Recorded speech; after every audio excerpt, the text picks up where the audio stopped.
जेन नयने अनुरक्ता जेन वयनं जे कयन्ति भावेन अमला असंकिलिठा ते हन्ति परित संसारी। बोलिए भगवान महावीर स्वामी पावन चरित गुरुदेव जी। वंदो मन वर्त काय भव सागर को तरण में करो हमारी सहाय। जिन शासन जिन वाणी सदा जय बरतो शमसन सदा हरिचर मंगल हो।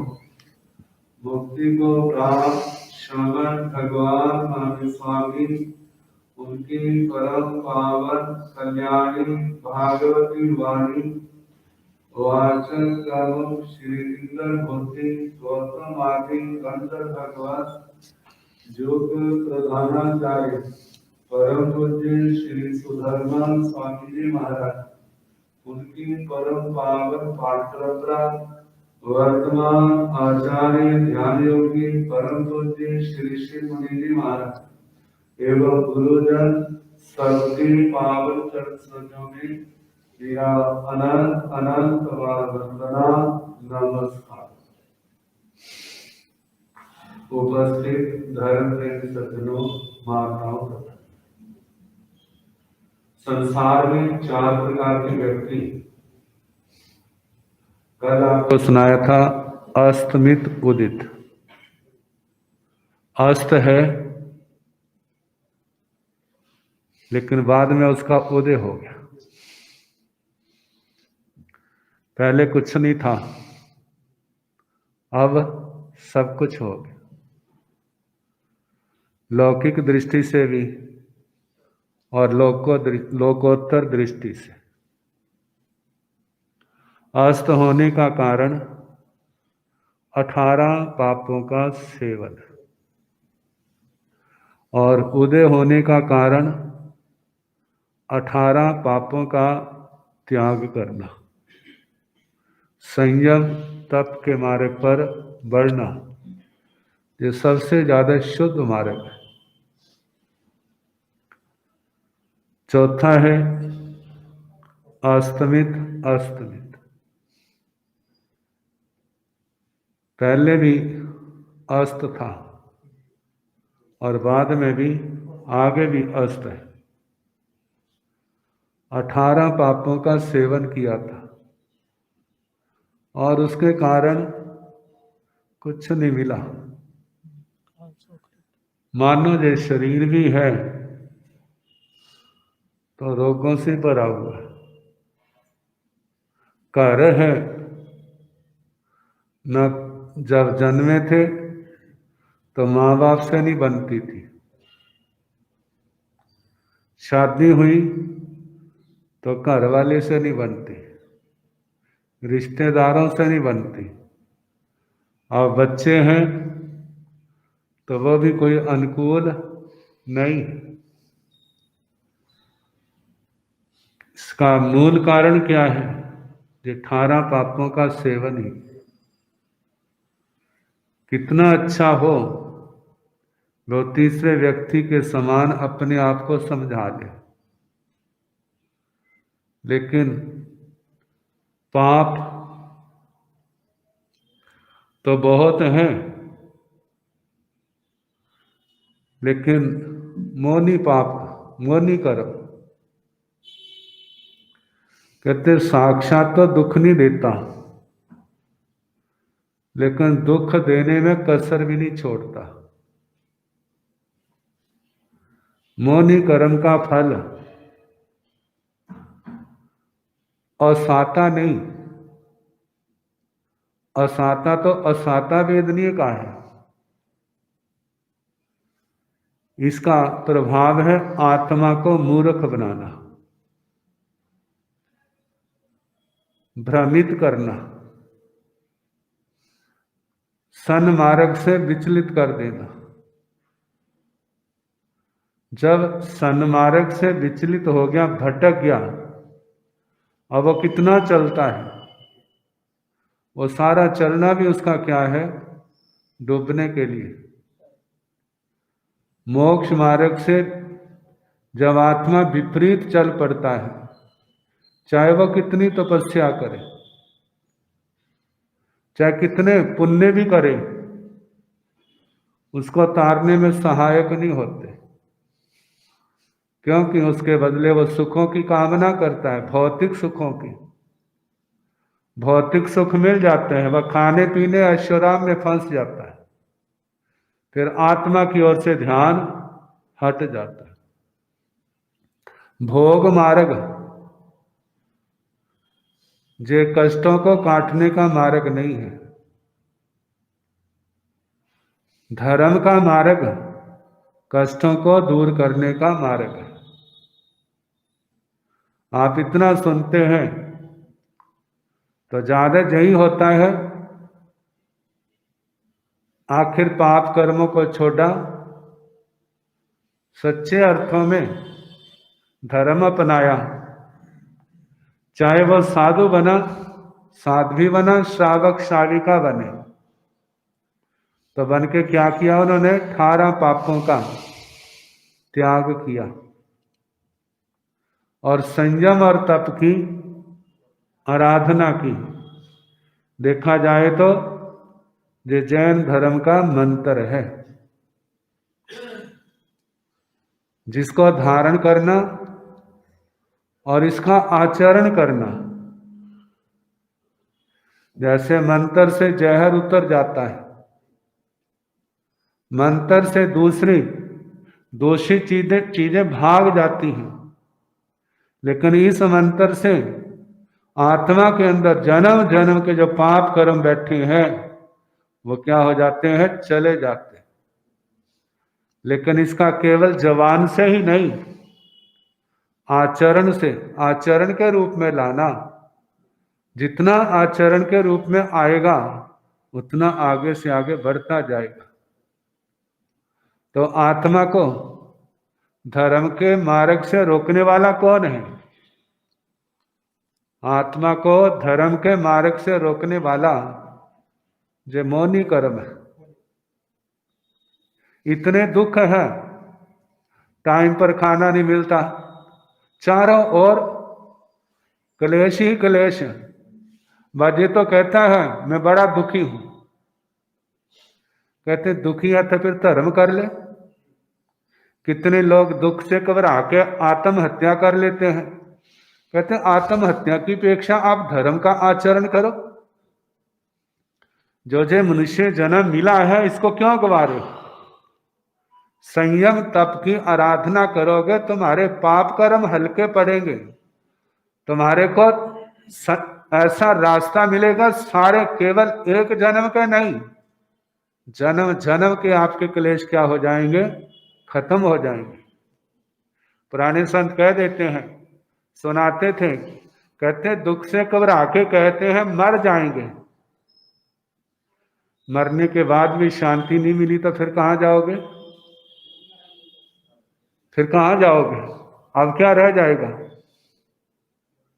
फिर भटकना ही है। जो साधना, जो तपस्या, जो सेवा इस मनुष्य जन्म में कर सकते हैं वो उसके बाद नहीं है। तो इस करके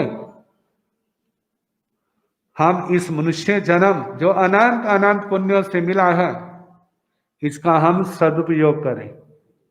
लेकिन मोह के कारण दिमागी सेट नहीं होता, विचार नहीं अच्छे होते, समझ नहीं आती, विकारों का प्रभाव ज्यादा है, संसार के दुख भोगेंगे लेकिन वहां उसको छोड़ने का प्रयास नहीं करेंगे। कहते एक बार क्या हुआ, रास्ते में बाबा बैठा था, बाबा संत नहीं गृहस्थ थी, और उसकी गोदी में उसका पोता बैठा था। बाबे की दाढ़ी भी अच्छी थी। क्या बात होगी, पोते को गुस्सा आ गया और उसने धाड़ी पकड़ करके बाबा की पिटाई कर दी, थप्पड़ मारने लग पड़ा। और उधर से संत निकल रहे थे तो संतों को देख के कहने लगा, देखो जो घोर कलयुग, मेरी गोदी में बैठा और मेरी दाढ़ी उखाड़ रहा है और मेरे को थप्पड़ मार रहा है।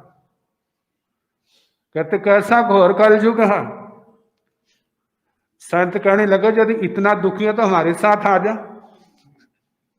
कहते महात्मा जी तुम जाओ, जो मेरा बाबे पोते का सवाल है, आपको बीच में आने की जरूरत नहीं है। तो ये सारा क्या है, मौनी कर्म।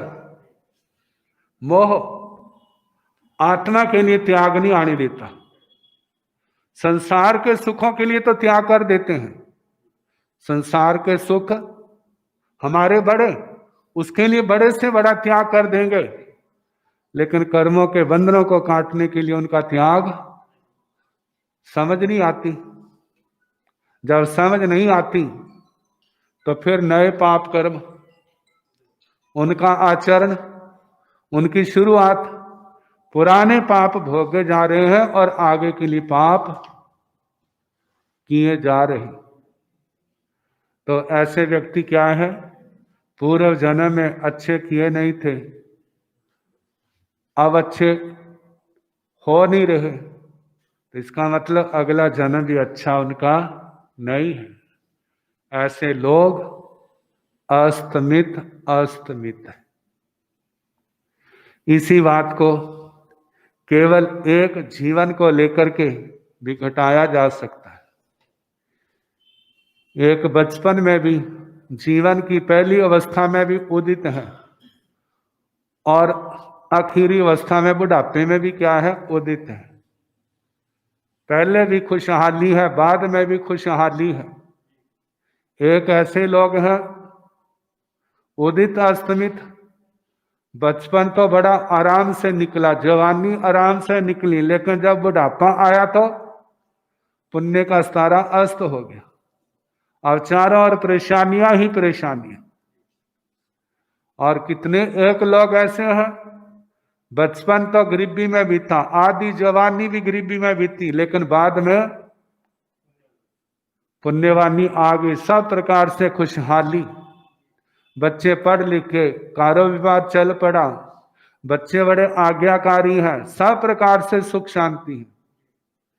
और एक ऐसे है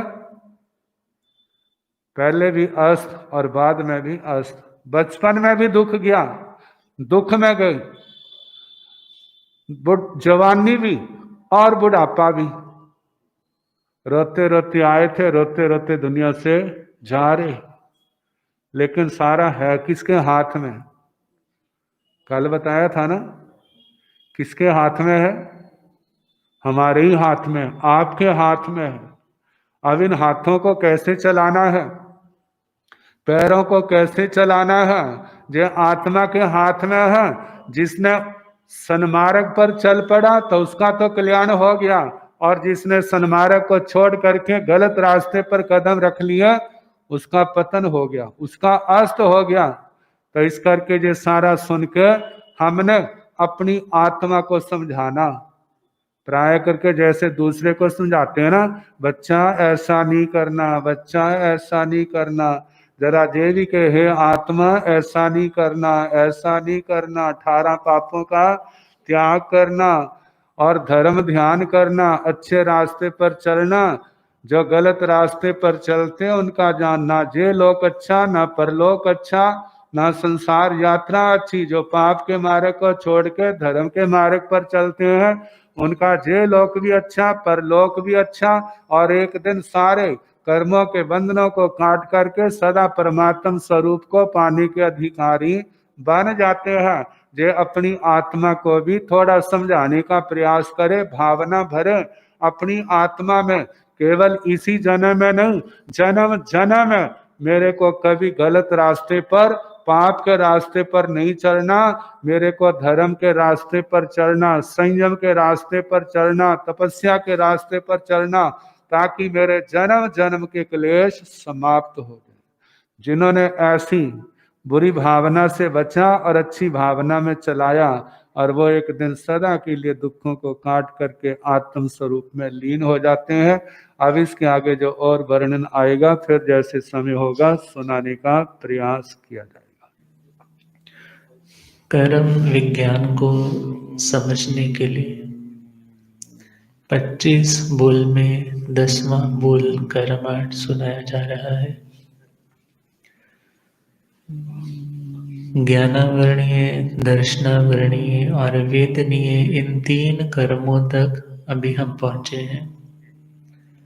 मगर एक प्रश्न आ जाता है कि ज्ञानावरणीय और दर्शनावरणीय के बंध में जो कारण बनते हैं, जो हमारे विशेष ज्ञान को ढकने वाला कर्म ज्ञानावरणीय, सामान्य जानकारी को रोकने वाला दर्शनावरणीय कर्म, इसके बंधन के जो कारण है वो ज़्यादा डिस्क्रिमिनेट नहीं कर पाते हम उसको। परंतु हाँ, एक चिंतन दिया जा सकता है। जैसे 6 कारण बताए थे ज्ञान प्रत्यनीकता, जिसमें पहला था दर्शन के लिए दर्शन प्रत्यनीकता, अर्थात जिसके पास सामान्य नॉलेज भी है, विशेष नॉलेज भी है, हम उसको किसी प्रकार से विशेष रूप से विरोध नहीं कर रहे, मगर उस ज्ञान का हम सामान्य रूप से विरोध कर रहे हैं। या दूसरा पक्ष हो सकता है, किसी को आंखों से दिखाई तो देता है मगर चलते चलते आप में टकरा गया। आपके हाथ में था जो भी सामान, वो सारे का सारा नीचे गिर गया, और एकदम से आपने क्या बोला, अंधा है क्या, दिखाई नहीं देता? अब यह शब्द बोला है, उसको आहत भी किया है, वो देखने वाला है, विशेष ज्ञान वाला भी है, मगर उसका एक तरह से हमने विरोध ही तो किया है। ऐसा बोलो, सुन नहीं रहा तो बह रहा है क्या? कितना कुछ बोल देते हैं। अर्थात जब इस तरह की भाषा का उच्चारण किया जाता है तो यह हमारे दर्शनावरणीय कर्म के बंधन का कारण बन जाता है। आगे था ज्ञान निम्नवता, इसी के सिमिलर है दर्शन निम्नवता, मीन्स अपने सामान्य उस नॉलेज को छुपाना। विशेष नॉलेज को छुपाना क्या था? ज्ञान निम्नवता। सामान्य को छिपाने का मतलब क्या होगा? दर्शन निम्नवता। इसमें हम चले जाएं, आपने बहुत बार देखा होगा पैसे मांगने वाले बच्चे, बिल्कुल अंग प्रत्यंग उनके फिट एंड फाइन है, परंतु इस तरह से वो शो करते हैं कि जैसे वो वास्तव में उस दौर से गुजर रहे हो। वेल ट्रेनिंग दी जाती है कईयों को, तो कई तो वास्तव में बेचारे ऐसे कर्मों के शिकार हैं जिन्हें दर दर की ठोकर खानी पड़ती है, मगर कई लोग इसी को अपना धंधा, इसी को अपना व्यापार बना लेते हैं, और वहां पर उन्हें देखना भी आता है। उनकी आंखें ठीक है, फिर भी आंखें ऊपर चढ़ा करके यूं यूं चलेंगे जैसे सामने वाला भ्रम में पड़ जाए। ऐसा करने से व्यक्ति अपनी उस योग्यता को आज तो छुपा रहा है, आने वाले समय में वो योग्यता ही नहीं मिलेगी। देख नहीं सकता, आज तो वह उस तरह से बिहेव कर रहा है कि मुझे दिखाई नहीं देता, या यूं यूं मेरे को सुनाई नहीं देता, परंतु वास्तविक रूप में उसको सब कुछ दिखाई भी पड़ रहा है, सुनाई भी पड़ रहा है। और यदि इस तरह का कोई काम व्यक्ति दूसरों से अपना मतलब साधने के लिए, दूसरों को भ्रम में डालने के लिए कर रहा है, तो वह व्यक्ति भी अपना दर्शनावरणीय कर्म बांध रहा है। आगे चले तो ज्ञान अंतर आए, इसी के साथ चले दर्शन अंतर आए। सामान्य रूप से किसी ज्ञान में विघन डालना, दर्शन में चले तो सामान्य ज्ञान में विशेष। मान लो कोई किसी को कानों से अब कम सुनाई देने लग पड़ा, वो कहता है मुझे तो पता ही नहीं चलता कि क्या सुनाई दे रहा है। अब कुछ भी नहीं पता चल रहा, मीन्स उसको सामान्य भी नहीं पता चल रहा, सामान्य रूप से भी उसको किसी शब्द का ग्रहण नहीं हो रहा। उसने कहा चलो मैं अब ऑपरेट करवा लेता हूँ, डॉक्टर को दिखा लेता हूँ, परंतु साथ वाले ने क्या बोला, रहने दे, कुछ नहीं होने वाला, अब तो तेरी उम्र निकल गई, तूने क्या करना कान ठीक करवा कर के, तूने क्या करना आंखें ठीक करवा कर। वो करवाना चाह रहा था, मगर हमने क्या डाल दिया, अंतराय डाल। अरे वो उसका कर्म है कि वो आगे ठीक हो पाएगा नहीं हो पाएगा। यदि हमारी बुद्धि अच्छी है उसको समझाने के समय, या तो हमें पता है कि इस तरह करवाएगा तो ऑपरेशन खराब हो जाएगा, सक्सेसफुल नहीं होगा, वो अलग बात है। परंतु जानबूझ करके कि यह इसको नहीं सुनाई दे तो ज्यादा अच्छा है, इस भावना से हम उसको ठीक होने से रोक रहे हैं, तो उससे भी हमारा ही कर्म बंधन हो रहा है। और आगे चले तो ज्ञान प्रद्वेष और दर्शन प्रद्वेष। ज्ञान वाले में ज्ञान से द्वेष करना, ज्ञानी से द्वेष करना, और दर्शन में सामान्य रूप से जिसके पास सामान्य ज्ञान है उससे भी द्वेष बुद्धि रखना। फिर ज्ञान अत्य असाधना है, उसी के साथ दर्शन अति असाधना है, अर्थात ज्ञान ज्ञानी की असाधना, उसका तिरस्कार करना, और दर्शन में सामान्य जानकारी को जो धारण करने वाला है उसका तिरस्कार करना। ज्ञान विसंवाद योग था, ऐसे ही दर्शन विसंवाद योग है। विसंवाद का मतलब होता है जहां सम्यक वाद नहीं है। सम्यक वाद मतलब एक होता है वाद, एक होता है संवाद, एक होता है विवाद। वाद का मतलब बातचीत करना, संवाद मीन्स एक अच्छे तरीके से कम्युनिकेट करना, और विवाद का मतलब लड़ाई झगड़ा करना, कोई आउटपुट नहीं निकलेगी, झगड़ा होगा, शत्रुता बढ़ेगी। और जो संवाद है वहां पर तो सिमिलैरिटी है। सिमिलैरिटी मीन्स वहां आप इकट्ठा होना चाहते हो, आप यूनाइटेड होना चाहते हो। परंतु विसंवाद में आप यूनाइट नहीं होना चाहते, बल्कि आप दूरियों को और बढ़ाना चाहते हो। इसी प्रकार ज्ञान विसंवाद योग का मतलब है जो व्यक्ति ज्ञान के साथ अपना तालमेल नहीं बनाता, अर्थात ज्ञानियों ने जो कहा है उससे अपनी दृष्टि को हमेशा क्या रखता है, भिन्न रखता है। इसी प्रकार केवल ज्ञानी है, केवल दर्शन वाले हैं, उनके केवल ज्ञान केवल दर्शन को नहीं मानता। चक्षु दर्शन है, अचक्षु दर्शन है, उसको नहीं मानता। और यदि हम इस साइड पे चले ज्ञान में, तो 5 ज्ञान है, किसी भी ज्ञान से विपरीत आस्था रखता है या उससे विपरीत बोलता है तो उसका ज्ञानावरणीय कर्म का बंधन है। तो ये सारे के सारे जो ज्ञानावरणीय दर्शनावरणीय के बंधन के कारण आते हैं, इनके ऊपर मोस्टली कम चर्चा रहती है, क्योंकि इनको एक में ही हम इंक्लूड कर देते हैं कि विशेष रूप से ज्ञान ज्ञानी की आसाधना करना तो मैं इस ज्ञानावरणीय, और सामान्य रूप से हल्की फुल्की हमारे से जाने अनजाने में तिरस्कार हो जाता है, द्वेष की भावना आ जाती है, तो जो कम लेवल वाला कर्म बनता है कह दिया जाता है वो दर्शनावरणीय। तो हम बात कर रहे थे वेदनीय कर्म की। तो वेदनीय कर्म के हमने साता वेदनीय के 10 कारण पढ़े थे जो बांधने के हैं, जिससे हमें सुख मिलता है, अनुकूलता मिलती है जिंदगी में। जो चाहते हैं वह कंफर्ट हमें मिलने लग जाता है, किसके कारण, साता वेदनीय कर्म के कारण। और असाता वेदनीय कर्म के कारण वह 12 तरह से बंधता है, 12 तरह से बताया था, और 12 तरह से बंधता है, मगर इनको भोगा 8 तरह से जाता है। साता वेदनी भी 8 तरह से भोगा जाता है, और असाता वेदनी भी 8 तरह से ही भोगा जाता है। भोगा जाना मीन्स जीवन में जैसा कर्म बांधा है, फिर वैसी वैसी परिस्थितियां हमें जिंदगी में उस दौर से गुजरने के लिए मजबूर कर देती। अच्छी जिंदगी का टाइम स्पेन चल रहा है तो उस दौर से निकलना आसान है, जहां पर तो चंदन के गुलाब के इत्र सेंट छिड़के हुए है, और जो बाजार बहुत सुंदर सजा हुआ है, लाइट्स जल रही है, हर तरह की अच्छी वैरायटी है, वहां से गुजरना तो बड़ा अच्छा लगता है, बड़ा इजी लगता है। बाजार खत्म होता है पता ही नहीं चलता है बाजार पे खत्म हो गया। और वही जहाँ पर मछली मारने वाले, मछली काटने वाले, उन लोगों की दुकानें रहती हैं जहाँ पर चिकन लटका रखा होता है, और वहां पर गुजरना भी पड़े तो आदमी नाक मुंह अच्छे से पैक करके निकलता है, स्मेल भी आ रही है, देखा भी नहीं जा रहा, और क्या कहता है जल्दी ये रास्ता क्रॉस हो जाए, पता नहीं अभी उल्टी ना आ जाए। तो देखा जाए जो प्रतिकूल है उस प्रतिकूलता के दौर से निकलना क्या होता है, कष्टकारी हो जाता है। मगर भगवान तो कहते हैं सुख और दुख जिसके कारण साता या असाता मिलती है, अनुकूलता या प्रतिकूलता मिलती है, यह पुद्गल है। देखा जाए तो ये चीज़ें मटेरियलिस्टिक है और यह हमें कर्म के कारण मिलती है। कर्म भी पुद्गल रूप है, मगर जो आत्मा है वह चेतन रूप है, वो इनसे भिन्न है, इनसे न्यारा है, इनसे अलग है।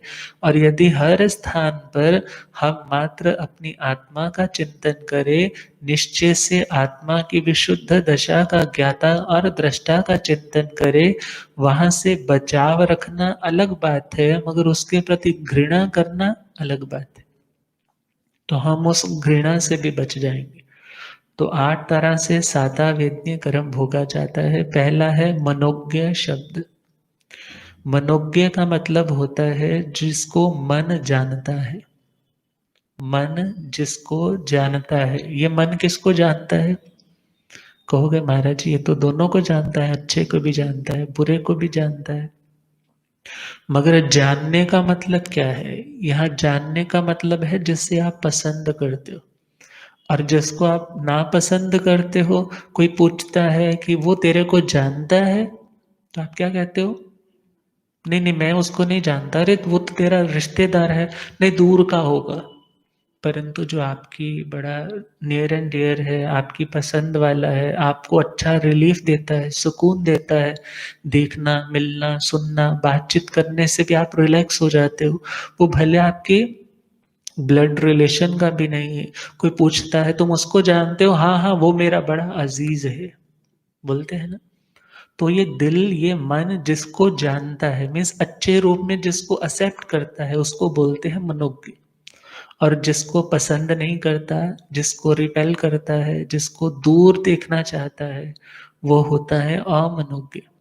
साता वेदनी कर्म के कारण जिंदगी में हमें अच्छी खबरें, अच्छे समाचार, अच्छी बातें, प्रशंसा भरे शब्द सुनने को मिलते हैं।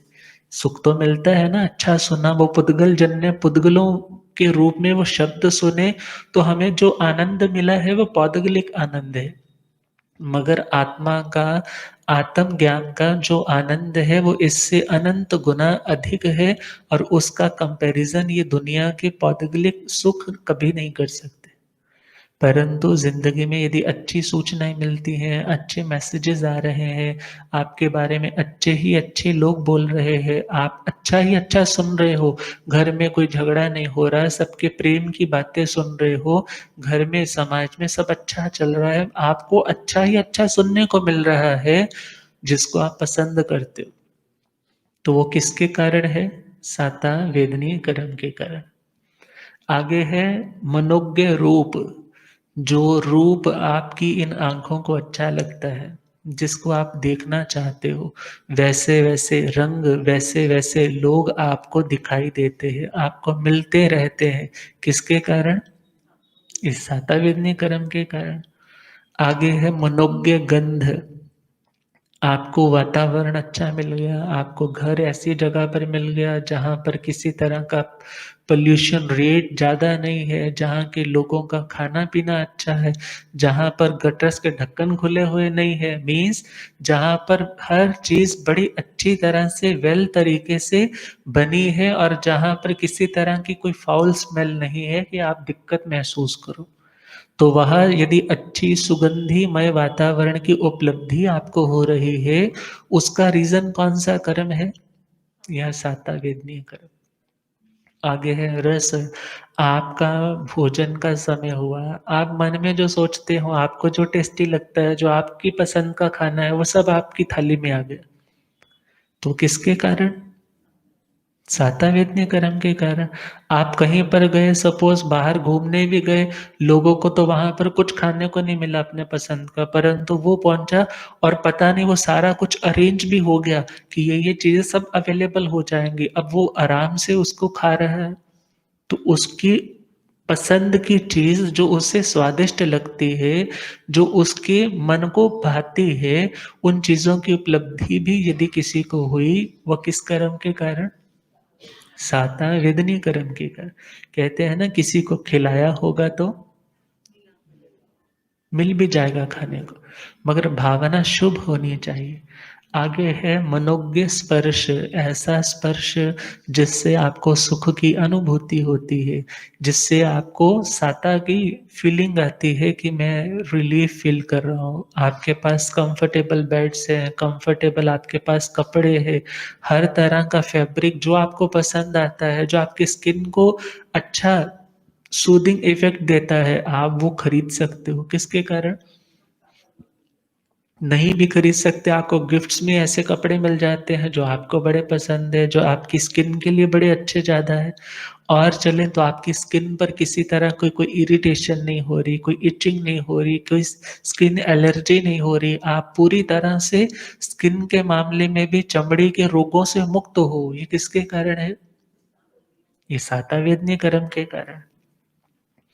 आगे चले तो मन सुहता, मानसिक सुख की उपलब्धि। दुनिया की चीजें तो मिल गई, परंतु यदि मन में भी सुख है, कहाँ सुख है? जिसको पीस ऑफ माइंड बोल देते हैं। Peace of mind is most wanted but least granted thing in this world. अर्थात दुनिया में हर आदमी चाहता तो है सुख मिले, मगर मिलता कितने लोगों का हुआ? बहुत थोड़े लोगों को। तो यहाँ पर समझना है, यदि हमें मानसिक सुख मिलता है, मीन्स मानसिक कोई आघात नहीं लगता, हम मानसिक रूप से बड़े स्ट्रांग है, बड़े बलशाली है, कुछ भी ऐसी परिस्थिति वर्स से वर्स भी सपोज कभी बन गई तो हम मन से कभी और शांत नहीं होते। वो किसके कारण है? सातावेदनीय कर्म के। पहले तो ऐसे व्यक्ति को कोई मानसिक आघात देने वाले समाचार ही नहीं मिलेंगे। कोई भी समाचार आएगा, कोई भी परिस्थिति मिलेगी, कोई भी व्यक्ति मिलेगा, उसको मानसिक रूप से भी प्रसन्न करने वाला, खुशी देने वाला, आनंद देने वाला होगा। और वह खुशी आनंद कुछ भी दुनिया में फोकट में नहीं मिलता, इतना याद रखना होगा। दुकान से आपको कुछ भी खरीदना है, आप शॉप पे गए हो, आपका खाता चल रहा है, आपको चीज मिल गई, पर खाता चल रहा है, वो पैसा तो आपको देना ही पड़ेगा। सिमिलरली आपको दुनिया में कुछ भी मिल रहा है, ये बिना आपके पुण्य के नहीं मिल रहा। आपके घर में खाने को है, पहनने को है, रहने के लिए मकान है, सिर पर कोई कर्जा नहीं है, कोई लोन नहीं है, लोन पड़ गया तो मानसिक चिंता। कोई लोन नहीं है, इंद्रियां आपकी स्वस्थ है, कोई भयंकर रोग नहीं लगा, छोटी मोटी दवाइयां चल रही हैं, इट्स ओके। परंतु इतना कुछ आपके पास है जो आपके अनुकूल है, वो किसकी बदौलत है? साता वेदने के कारण। बच्चे आपके आज्ञाकारी हैं, बच्चे कुछ ऐसा अमर्यादित कार्य नहीं करते जिससे आप मेंटल फ्रस्ट्रेशन के शिकार हो जाओ, आप मेंटली डीरेंज्ड हो जाओ, आप डिप्रेशन में चले जाओ, आपका पार्टनर अच्छा मिल गया, आपके हर लेवल पर आपको मानसिक सुख बना रहता है, वो किसके कारण है? साता वेदनी कर्म के। आगे चले तो वचन सुहता, मीन्स आपको हर स्थान से अच्छे शब्द सुनने को मिलते हैं जो आपको सुख देते हैं, आपको रिलीफ देते हैं। बोलते हैं ना, मन को, दिल को, कालजे को ठंड पड़ेगी तेरी बातें सुनकर। ये बातें कहाँ से मिली? ये मन को ठंड क्यों मिली? दूसरे को रिलीफ दिया होगा, दूसरे को साता पहुंचाई होगी, तो इन रिटर्न वो पेमेंट हम कर चुके हैं, उसका रिटर्न आ रहा है। जो हमने किसी को सुख साता पहुंचाई है अपने वचनों के माध्यम से, आज हमें भी फिर अच्छे से अच्छा शब्द सुनने को मिल रहा है, जिससे हम किसी भी तरह से परेशान नहीं होते। आगे है काय सुहता। काय सुहता मीन्स काया का सुख। बोलते हैं ना, पहला सुख निरोगी काया। शरीर में किसी तरह का रोग नहीं, सभी इंद्रियां स्वस्थ है, किसी तरह से कोई बेचैनी नहीं, कोई परेशानी नहीं, किसी तरह से शारीरिक कोई कष्ट नहीं। छोटा मोटा मान लिया, परंतु विशेष रूप से देखे किसी तरह से उसकी जिंदगी की गाड़ी को चलने में कोई बेचैनी या बेआरामी नहीं आ रही। वो किसके कारण है? साता वेदनी के कारण। अब यह साता वेदनी कैसे बनता है, आपको पहले ही बता दिया था। 10 कारण, प्राण, भूत, जीव, सत्व इत्यादि के ऊपर अनुकंपा करना। अनुकंपा मीन्स उनके दुख को देख करके आपका दिल जब कांप जाता है, उसका नाम होता है अनुकंपा। अनुकंपा का मतलब बोलते हैं ना, दिल दहलाने वाली घटना घटी, दिल दहल गया, कांप गया, रूह कांप उठी। अब उस रूह के कांपने का मतलब क्या है? आपका दिल पत्थर का नहीं है। आपका दिल कैसा है? दया प्रधान। आपका दिल नरम है और आपका दिल दूसरे के दुखों को देख नहीं सकता। फिर आपसे जो बन पड़ता है, आप उसके दुख को दूर करने के लिए लग जाते। एक आदमी ने प्रश्न किया कि आज के टाइम में भगवान कहाँ पर है? हमें भगवान जीवंत दिखाई देना चाहिए, हम उसको देखना चाहते हैं। किसी के लिए गुरु ही भगवान है, जिन्होंने उसकी ज़िंदगी को सही डायरेक्शन दी। किसी के लिए माता-पिता ही भगवान है, जिन्होंने उसे अच्छे संस्कार देके योग्य स्थान तक पहुँचाया। और किसी के लिए किसी समाज का कोई व्यक्ति जिसने उसकी हेल्प की, वो भगवान हो सकता है। परंतु लिखने वाले ने क्या लिखा कि एक जगह पर किसी का एक्सीडेंट हो गया और वह आदमी चिल्ला रहा है, तड़प रहा है, उसको कोई उठाने वाला नहीं। जोर-जोर से कहने लग पड़ा, God is nowhere, God is nowhere, परमात्मा कहीं नहीं। इतने में एक गाड़ी रुकी और उस गाड़ी में एक आदमी है, बड़ा शालीन है, उसने उसको उठाया बड़े तरीके से। पहले तो अपने कपड़े थे जो भी, और उन कपड़ों से उसको अच्छे से क्लीन किया क्योंकि ब्लड भी निकल रहा था, और फिर उसको उठा के गाड़ी में शिफ्ट किया। गाड़ी में से लेकर के हॉस्पिटल में पहुँचा। हॉस्पिटल में जैसे ही पहुँचा, जितना स्टाफ था सारे का सारा पहले से ही रेडी है। जैसे ही आए, स्ट्रेचर पे डाला और झट से ले गए। डॉक्टर भी आ गया और सारे के सारे सेवा में लगे हैं। और इतने में वो आदमी भी पास में खड़ा है और उसके लिए प्रे कर रहा है, उसके लिए दवाइयों का इंतज़ाम कर रहा है। और जैसे ही डॉक्टर्स ने बोला कोई खतरे की बात नहीं है, ये रिकवर कर जाएगा। और उस टाइम वो व्यक्ति क्या कहता है? God is now here. क्या बोलने लग पड़ा? God is now here. Nowhere, इसको थोड़ा-सा डब्ल्यू जो है इसके साथ जॉइन कर दो। God is now here where mercy, love and pity dwell. There God is dwelling too. जहाँ पर मर्सी, दया की भावना है, काइंडनेस है हृदय में, आप दयालु हो, दूसरे के दुख को दूर करने के लिए साथ के साथ जो बन पड़ता है करने लग जाते हो। जहाँ पर आपका हृदय दूसरों के दुखों को समझने के लिए तैयार है, जहाँ आपका मन प्रेम से भरा है, ये नहीं अपने परिवार का, बल्कि कोई भी जीव है उसके दुख को समझने की, अंडरस्टैंड करने की आपके अंदर योग्यता है। बोले ऐसे समय में भगवान वहीं पर अवतरित है।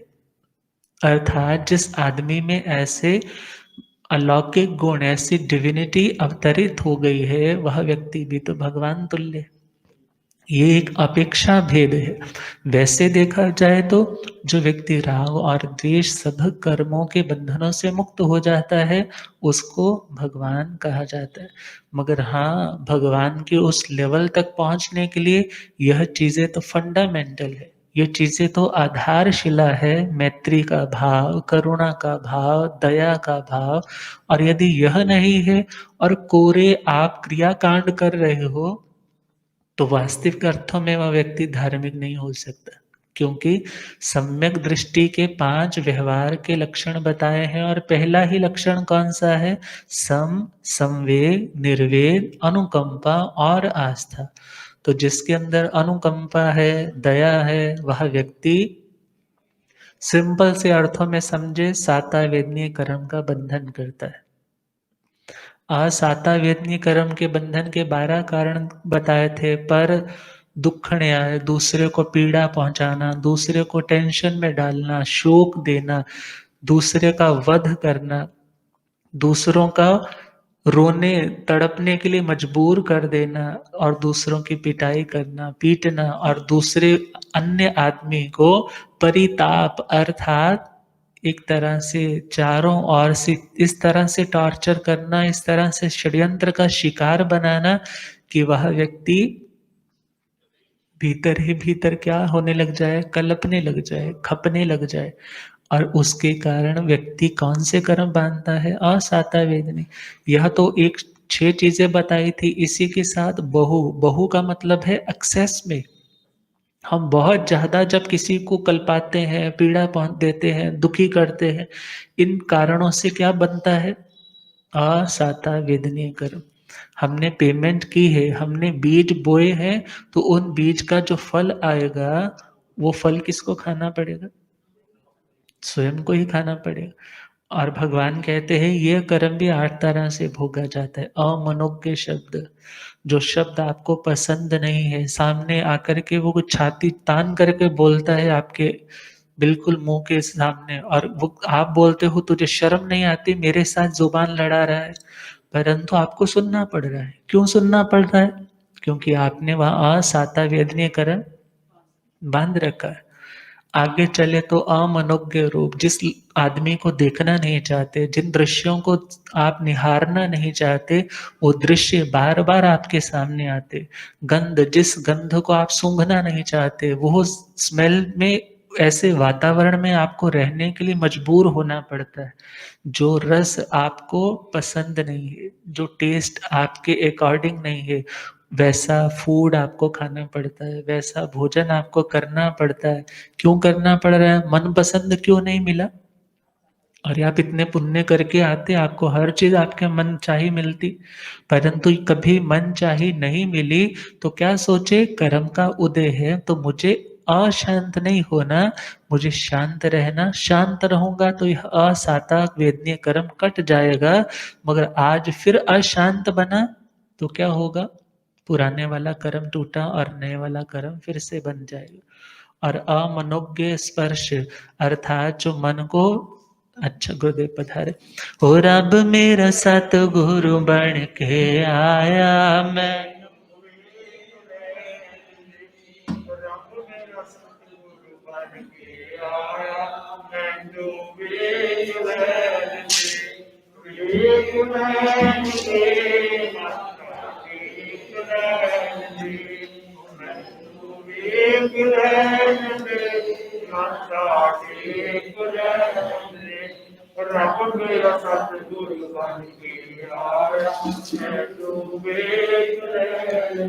बोलिए आगम ज्ञाता आगम पुरुष जय शास्त्रधन हिमाचल केसरी उपाध्याय भगवंत श्रद्धे गुरुदेव श्री जितेंद्र मुनि जी महाराज की जय।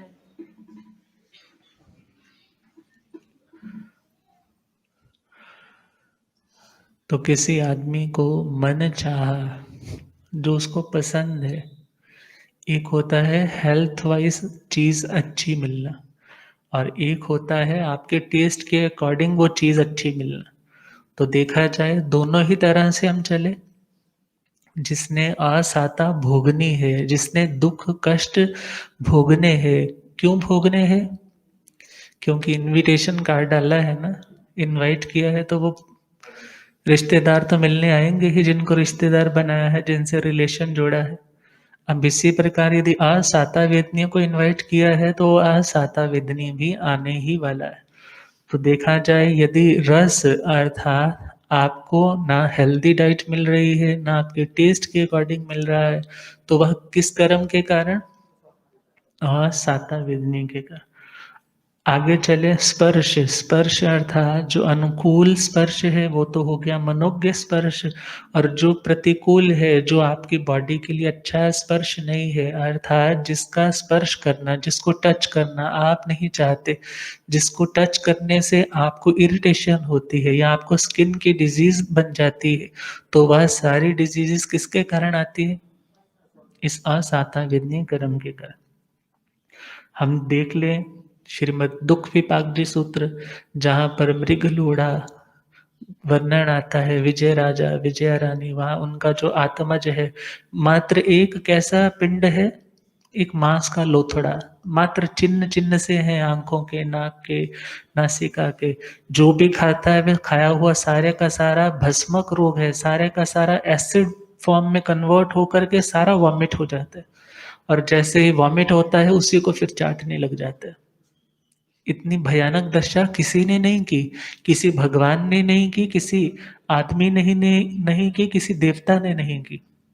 ये किसने की? उसके पूर्व जन्म के उन कर्मों ने, जो उसने दूसरों को हैरान परेशान करके, दूसरों को वध यातना दे करके, ताड़ना तर्जना करके, दूसरों को मार पीट करके, दूसरों को शोक में टेंशन में डाल करके, दूसरों पर नाजायज बोझ डाल करके खुद को प्रॉफिटेबल फील किया कि मेरे को इनकम हो रही है, मेरा लाभ हो रहा है, मेरा प्रभुत्व बढ़ रहा है, मेरा स्वामित्व बढ़ रहा है, मेरा वर्चस्व बढ़ रहा है। उस समय तो सब कुछ मिलता रहा, क्योंकि कहते हैं ना, पाप छिपाया ना छिपे, छिपे तो मोटा भाग, दाबी दूबी ना रहे, जो रुई लपेटी आ। आज कोई व्यक्ति बड़े घोर भयंकर पाप करता है, ठगी ठोरी बेईमानी, पैसे भी ठगता है लोगों से, फिर काम करता है, और लोग देखने वाले कहते हैं वो तो प्रोग्रेस कर रहा है, उसकी जिंदगी में तो कोई तकलीफ नहीं है, कोई रेड भी डालने आता है वो उनको ही पैसा दे करके चुप करवा करके भेज देता है, लोग उसको हर फंक्शन पे इनवाइट भी करते हैं, उसका तो नाम ही बहुत है, और आप कहते हो पाप करता है तो दुख मिलता है। तो ध्यान रखना, आज यदि कोई व्यक्ति इतना गलत करने के बावजूद भी सही ठहराया जाता है, इट मीन्स उसका कोई बहुत पुराना और बड़ा गाढ़ा बहुत मजबूत वाला पुण्य कर्म उसको प्रोटेक्ट कर रहा है। मगर जैसे ही वो स्टॉक खत्म होगा ना, जो उसको डिफेंस कर रहा है, जैसे ही वो डिफेंसिंग वाले लोग उठेंगे, तो जैसा अटैक होने वाला है उसको कोई बचाने वाला नहीं। इसलिए भगवान ने क्या कहा? कर्मों को जानो, कर्मों को समझो, साता चाहते हो तो साता वाले काम करो, और असाता चाहते हो तो चॉइस तो अपनी अपनी है। अब मानसिक दुख क्यों मिला? मेंटल फ्रस्ट्रेशन, मेंटली हम आघात में, डिप्रेशन में चले गए, सामने वाला बड़ा हमने उस पर विश्वास किया था, चीट करके धोखा दे करके चला गया। क्यों हुआ? असाता वेदनी कर्म के कारण। वचन अर्थात वचन अच्छे सुनने को नहीं मिलते, या हम चले, कोई आदमी गूंगा है, बोल ही नहीं पाता बेचारा, या बोलता है तो शब्द उसके आधे तो मुंह में रह जाते हैं, कोई बोलता है तो बड़ा तेज बोलता है, सामने वाले हंसने लग जाते, उसकी बात को कोई समझ नहीं पाता, थथला करके बोलता है। ये सारी विकृतियां किसके कारण है? ये असाता वेदनीय कर्म के कारण। अर्थात वचन दूहता मीन्स दुखकारी वचनों का श्रवण करना, या दुखकारी वचन मुंह से निकलना। बहुत से लोग आकर के कह देते हैं, महाराज जी मेरे पर ऐसी कृपा करो कि मैं किसी को कुछ गलत ना बोलूं। क्यों? क्योंकि जब कुछ गलत मुंह से निकल जाता है तो घर में लड़ाई हो जाती, झगड़ा हो जाता है। अब चाहता तो है कि मैं कैसा बोलूं, अच्छा बोलूं, परंतु पता नहीं परिस्थितियां ऐसी बन जाती हैं, और जुबान से फिर वही बातें, वही कुछ ना कुछ अपशब्द, कुछ ना कुछ गलत बोला जाता है, जिससे उसकी जिंदगी में फिर घोर संकट की आपदाएं, घोर संकट के बादल फिर से छा जाते, और जब छाते हैं बरसे बिना नहीं जाते, अर्थात कोई ना कोई नुकसान उसे देख करके ही जाते। ये सब बातें किसके कारण? इस आसाता वेदनीय कर्म के कारण। और आगे चले तो काय दुहता मीन्स काया का सुख नहीं, कभी क्या दुख रहा है, कभी माइग्रेन है, कभी आंखों की प्रॉब्लम है, कभी लंग्स की प्रॉब्लम है, कभी पैरों में कुछ हो गया, कभी कान में दर्द हो रहा है, कभी सिर में दर्द हो रहा है, कभी पेट अपसेट हो रहा है, दवाइयों पर दवाइयां, सारी उम्र इसी तरह मरते दम भी वेंटिलेटर पे पड़ा है, परंतु कोई सुख नहीं। किसके कारण? इस असाता वेदनीय कर्म के। अब विचार आता है इनको हम टालें किस तरह से? तो भगवान ने तो सबसे बड़ा सूत्र दिया है, अभय दान दो। कौन सा दान? अभय दान। क्षय काय की, जीवों की हिंसा से पूरी तरह से आप यदि मुक्त हो जाओ तो इसका तो कहना ही क्या, और यदि नहीं मुक्त हो सकते तो एटलीस्ट जो नाजायज हिंसा है, जो अनर्था दंड है, बिना प्रयोजन के जो अज्ञानतावश हम जीवों की विराधना उन्हें कष्ट पहुंचाते हैं, एटलीस्ट उस पे तो ब्रेक लगाएं। और यदि उसके ऊपर ब्रेक लग गई तो वो एक्सीडेंट होना बच जाएगा। खाई में गाड़ी जा रही है, ब्रेक लग जाएगी तो बच जाएंगे।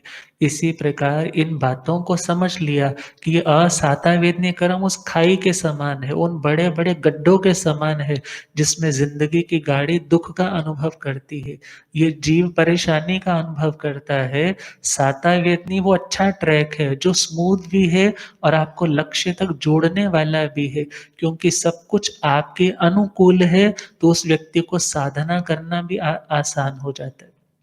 मगर हाँ, इतना ध्यान रहे, साता वेदनीय बांधना है कि मैं ज्यादा से ज्यादा सुख भोग सकूं, इस दृष्टि से आप दान पुण्य या जीवों की रक्षा कर रहे हो, तो वह एक तरह से आपको आने वाले जन्म में उस परिस्थिति में, उस अनुकूलता में फंसाने वाला बन जाएगा। अर्थात आप निर्लेप नहीं रह पाओगे, आप उसमें ऐसे गृद्ध हो जाओगे जैसे दलदल लगती तो बड़ी सॉफ्ट है, परंतु जब कोई व्यक्ति उसमें पैर रखता है तो क्या होता है, धंसता जाता है, फिर इनएक्सट्रिकेबली बाउंड हो जाता है, चाह करके भी पैर बाहर नहीं निकाल पाता। इसी प्रकार साता आप धर्म करते हो शुभ भावना से, शुभ भावना और शुद्ध भावना से, संवर निर्जरा के लक्ष्य से आप अपना कार्य करते हो। अनुकंपा दान के लिए मना नहीं है, मगर सुपात्र दान की अपनी वैल्यू है और आप उसका ध्यान रखते हो, तो आपकी जिंदगी में सुख तो आएगा ही आएगा। सुबाहु कुमार का वर्णन पढ़ते हैं श्रीमद् सुख विपाक में, कितने वर्णन आते, अर्थात जहाँ पर आप दूसरों का भी ध्यान रखते हो, दूसरों के हितों का भी ध्यान रखते हो, वे किसके कारण, कि जिस तरह मुझे सुख प्यारा इस तरह इसे सुख प्यारा। मैं किसी पर एहसान नहीं कर रहा उसका अच्छा करके, बल्कि मैं एहसान किस पे कर रहा हूँ, खुद अपनी आत्मा पे। क्यों? क्योंकि आज किसी को यदि मैं सुख दे रहा हूँ, इन रिटर्न में सुख किसको दे रहा हूँ, अपनी आत्मा को दे रहा हूँ। तो यह सोच करके जो व्यक्ति आगे बढ़ता है, तो वह धर्म के क्षेत्र में भी आगे बढ़ पाता है। तपस्या करनी है, शरीर मजबूत चाहिए, निरोग चाहिए, और उस व्यक्ति के पास किसी तरह कोई मानसिक बोझ नहीं, व्यापार धंधा भी अच्छा चल रहा है, तो उस व्यक्ति को धर्म करने के लिए फुर्सत भी मिल जाती है। तो यह देखा जाए, भले यह मोक्ष जाने के लिए इस कर्म का कोई इतना बड़ा रोल नहीं है, क्योंकि घाती कर्म होते हैं वही हमारे केवल ज्ञान केवल दर्शन को रोकने वाले हैं, और वेदनीय कर्म तो अघाती कर्म में आता है।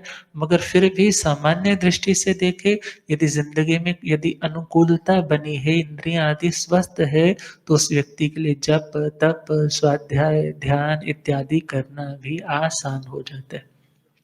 अब आगे चले, अगला कर्म है मोहनीय कर्म। ज्ञानावरणीय, दर्शनावरणीय, वेदनीय और मोहनीय कर्म। तो मोहनीय कर्म के आज हम सिर्फ 6 कारण जो मोहनीय कर्म बांधने के हैं उनकी बात करेंगे। मोहनीय कर्म जो हमें मदहोशी की ओर लेकर के जाए। मदहोशी अर्थात जिसमें हमारा होश, जिसमें हमारी अवेयरनेस क्या हो जाती है, डल हो जाती है, विकृत हो जाती है, मंद पड़ जाती, और वह व्यक्ति फिर उस अवस्था में अपना इतना नुकसान कर बैठता है कि जब होश में आता है तो उसे लगता है मेरा तो सब कुछ लुट पिट गया। तो वह मोहनीय कर्म 6 तरह से बनता है। पहला है तीव्र क्रोध, क्रोध की तीव्रता। किसी को क्रोध थोड़ा सा थोड़ी सी फ्रिक्वेंसी वाला आता है, और किसी को क्रोध बड़ा भयानक आता है। मानो त्रिपृष्ठ वासुदेव के भव में भगवान महावीर स्वामी के जीव ने शैया पालक की क्या गलती थी, छोटी सी गलती। कौन सी गलती थी कि उसने रात के समय जो म्यूजिक कॉन्टेस्ट चल रहा है, जो म्यूजिक इंस्ट्रूमेंट्स बज रहे हैं, बोला था जब मेरी आंख लग जाए, उस आदमी को क्या बोला, ये बंद करवा देना, मगर उसने वो बंद नहीं करवाया। और याद रखना, जब हमारी ईगो हर्ट होती है ना, तो क्रोध आ जाता है, और हम अपने इस क्रोध को अपनी उस ईगो को डिफेंस करने के लिए यूज करते हैं कि मेरे को इसने छोटा सिद्ध कर दिया, अरे मैं इसको बताता हूं कि मैं कितना बड़ा हूं। और जब व्यक्ति गुस्सा दिखाता है तो उसमें कई बार जायज ना जायज सब कुछ कर देता है, और उन्होंने भी ऐसा ही किया। उससे पूछा तूने ये बंद क्यों नहीं करवाया? उसने क्या कहा? आवाज़ ही इतनी सुंदर लग रही थी, कानों को इतना अच्छा लग रहा था, मैं भूल ही गया। अरे तेरी इतनी औकात कि तू मेरी आज्ञा को भूल गया। अब गरम-गरम शीशा पिघला हुआ वो उसके कानों में डलवा दिया, तड़प-तड़प करके मर गया। ये तीव्र क्रोध देखा जाए। फिर तीव्र मान, अभिमान भी कैसा? सातवें आसमान का। खुद को पता नहीं क्या समझता है और दूसरों को जिन्होंने उनके ऊपर उपकार करके आज इस लेवल तक पहुंचाया है उनको ज़ीरो समझता है। लिखने वाले ने लिखा है कि जो जब बच्चे माता-पिता के आगे बोलने लग जाते हैं, माता-पिता क्या सोचते हैं? खुद को कितना छोटा करना पड़ता है। खुद को कितना छोटा करना पड़ता है, बेटों से समझौता करना पड़ता है। जब औलादें नालायक हो जाती है, खुद के ऊपर गुस्सा करना पड़ता है। बेजा शोहरत से घबराहट होती है, पैसा इसलिए जोड़ा, खूब इंतहा बेइंतहा पैसा जोड़ा कि बच्चे सेफ रहेंगे, ये कदर करेंगे। मगर बेजा शोहरत से घबराहट होती है, पैसा इतना है कि अब बेचैनी आती है। भीड़ में खुद को तन्हा करना पड़ता है। लोग यदि सराउंडिंग में खूब सारे भी हो तो भी मन क्या कहता है? अब यहाँ से थोड़ा अलग हो जा। सच्चाई से टकराना आसान नहीं। सच्चाई से टकराना आसान नहीं या सच्चाई को अपनाना आसान नहीं। दुनिया से फिर झगड़ा करना पड़ता है। अर्थात यदि अपनी वैल्यूज़ पर अडिग रहना है तो उसको बहुत बार अपनी दुनिया के तमाम लोग जो उससे जुड़े हैं उनसे भी अलग होना पड़ता है। मगर जहाँ अभिमान आ जाता है, वहाँ व्यक्ति अभिमानी है तो अब यह व्यक्ति अपने अच्छे ज़िंदगी में जो अच्छा देने वाले हैं उन लोगों को भी छोड़ बैठता है। अभिमान, स्वाभिमान 2 अलग-अलग टर्म्स है। अभिमान कभी व्यक्ति को नीचे से ऊपर नहीं उठने देता और स्वाभिमान कभी आदमी को ऊपर से नीचे नहीं गिरने देता। स्वाभिमान मीन्स आपकी वो मॉरल वैल्यूज़, वो आपकी मर्यादाएँ जिनके प्रति आप कभी समझौता नहीं करते। और अभिमान जहाँ आपको कुछ अच्छा मिल भी रहा है और आप वहाँ झुक कर के लेने के लिए तैयार नहीं होते। तो जहाँ तीव्र मान है, वहाँ पर भी व्यक्ति मोहनीय कर्म बाँधता है। तीसरा है तीव्र माया। छल कपट का भाव, प्रिटेंडिंग, डायकॉटमी इतनी ज़्यादा है, छल प्रपंच इतना ज़्यादा है, मन में कुछ, वाणी में कुछ और, काया से कुछ और इसके कारण भी कौन-सा कर्म बनता है? मोहनीय कर्म। तीव्र लोभ, लोभ भी कैसा? ग्रीडीनेस भी कितनी? बहुत ज़्यादा, अर्थात उसकी भी तीव्रता। तीव्र दर्शन मोह, अर्थात जिससे हमारी श्रद्धा धूमिल पड़ती है, ऐसा जो दर्शन मोहनीय कर्म है, उन बातों का जिनसे बनता है उनका बार-बार सेवन है। अरिहंतों की निंदा करना, अरिहंत पर रूपी धर्म की निंदा करना, आचार्य उपाध्यायों की निंदा करना, चतुर्विध संघ की निंदा करना, साधु साध्वी, श्रावक श्राविका ये ढोंगी है, ये अपने काम को सिद्ध करने के लिए काम करते हैं, इनके पल्ले कुछ नहीं है, कोई मोक्ष नहीं है, अर्थात इस तरह की बातें बोलना। और आगे चले तो जिन्होंने संयम तप की आराधना की और आज देव भाव में है, उनकी निंदा करना, इनसे कौन-सा कर्म बनता है? मोहनीय कर्म। फिर तीव्र चारित्र मोह, खुद भी क्रोध में आना, दूसरे को क्रोध दिलाना, जो 16 तरह के हमारे पास कषायों के भेद आते हैं। फिर हास्य, रति, अरति, भय, शोक, जुगुप्सा, स्त्रीवेद, पुरुषवेद, नपुंसकवेद, इनका सेवन बार-बार करना, दूसरों का उपहास उड़ाना, अपने धर्माचार्य, शिक्षादाता की हँसी उड़ाना, खिल्ली उड़ाना और यहाँ जो आगे वाले 8 भेद और है मीन्स ये 9 कषाय है, इनका सेवन जो बार-बार करता है वह व्यक्ति मोहनीय कर्म को बाँधता है। अब ये कैसे भोगा जाता है? फिर कल जैसे समय होगा सुनाने का प्रयास किया जाएगा।